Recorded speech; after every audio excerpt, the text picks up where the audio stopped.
नमस्कार। ज्योतिषीय श्रृंखला की इस कड़ी में आपका हार्दिक स्वागत है। कुंडली में ग्रहों का विभिन्न भावगत रहने से जातक पर पड़ने वाले उसके फल का अध्ययन के क्रम में हम अभी बृहस्पति ग्रह का अध्ययन कर रहे हैं।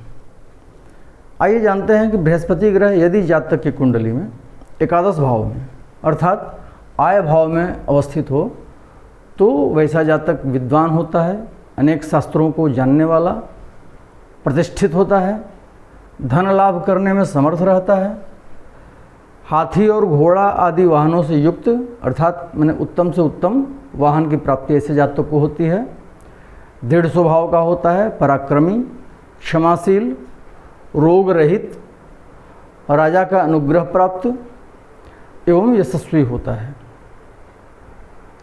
ऐसे जातक को किसी एकत्रित संपत्ति के लाभ की संभावना होती है अर्थात ऐसे जातक को संचित धन कहीं से प्राप्त होता है बिना प्रयास के और वह अपने ज्येष्ठ भ्राता का सहायक होता है। एकादश भाव में स्थित बृहस्पति के प्रभाव से जातक दानशील होता है, वैभवशाली तथा प्रभावशाली होता है। ऐसे जातक को धन मिलने के बहुत सारे स्रोत हो सकते हैं। बृहस्पति चूंकि ज्ञान का कारक है अतः उसके एकादशस्थ होने से जातक अपने ज्ञान के बल पर धन लाभ अर्जित करता है तथा अपनी आमदनी बढ़ाता है। यदि बृहस्पति के साथ शुभ ग्रह और पाप ग्रह दोनों बैठे हों तो जातक हाथी रखने वाला होता है। ये हाथी रखने वाला इन सेंस कि आर्थिक रूप से समृद्धिशाली होता है। ये हाथी रखना कहावत के रूप में भी प्रयुक्त होता है समाज में, तो उस सेंस में इसको देखा जाना चाहिए। यदि बृहस्पति के साथ चंद्रमा हो एकादश भाव में तो जातक भाग्यशाली होता है और कोई पड़ा हुआ धन उसे अनायास या बिना प्रयास के मिल सकता है। बृहस्पति एकादश भाव में यदि उच्च का हो या मित्र क्षेत्रगत हो तो जातक धनोपार्जन में सामर्थ्यवान होता है, उत्तम मित्र तथा श्रेष्ठ जनों से लाभान्वित होता है तथा चतुर्बुद्धि संपन्न होता है। कुछ विद्वानों के अनुसार जातक की बुद्धि बृहस्पति के समान होती है।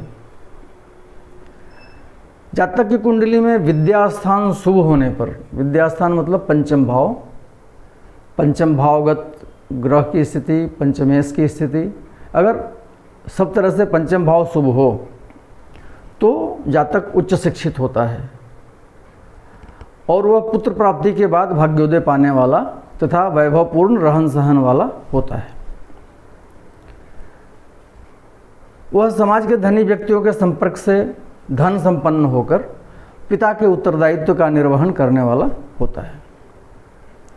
वह दूसरों को परामर्श देने में माहिर होता है तथा उसको आगम ज्ञान की प्राप्ति होती है, सिक्स्थ सेंस उसका काम करता है। अपनी छठी इंद्रियों के द्वारा वो भविष्य को जानता है या उसके बारे में संकेत प्राप्त करके और उसके हिसाब से अपने कार्यों का संपादन करता है। संतानों के आज्ञाकारी होने के कारण उसे संतान से प्राप्त सुखों की अनुभूति होती है। समाज के विद्वान व्यक्तियों से ऐसे जातक को जीवन में विपुल सम्मान की प्राप्ति होती है। यदि एकादशस्थ बृहस्पति अशुभ हो तो जातक को व्यापार में घाटा होता है, जातक भाग्यहीन होता है, कर्ज में डूब जाता है, संतानों से दुखी रहता है, बुद्धिहीन होता है और मूर्ख तथा आलसी प्रकृति का होता है। धनहीनता या धनाभाव के कारण मजबूरी में उसको दूसरे को ठगने का कार्य करना पड़ता है और वही उसका नसीब बन जाता है। एकादशस्थ बृहस्पति यदि मिथुन, कन्या या धनु राशि में हो तो जातक धार्मिक प्रवृत्ति का होता है। कर्क या मकर राशि में हो तो जातक साहसी होता है तथा वृष, सिंह और कुंभ राशि में होने पर जातक गर्वीले स्वभाव का होता है। यदि एकादश में दुर्बल बृहस्पति हो तो उक्त सभी विषयों के फलों में कमी लाकर अल्प लाभ द्वारा ही जीवन निर्वाह जातक को करना पड़ता है।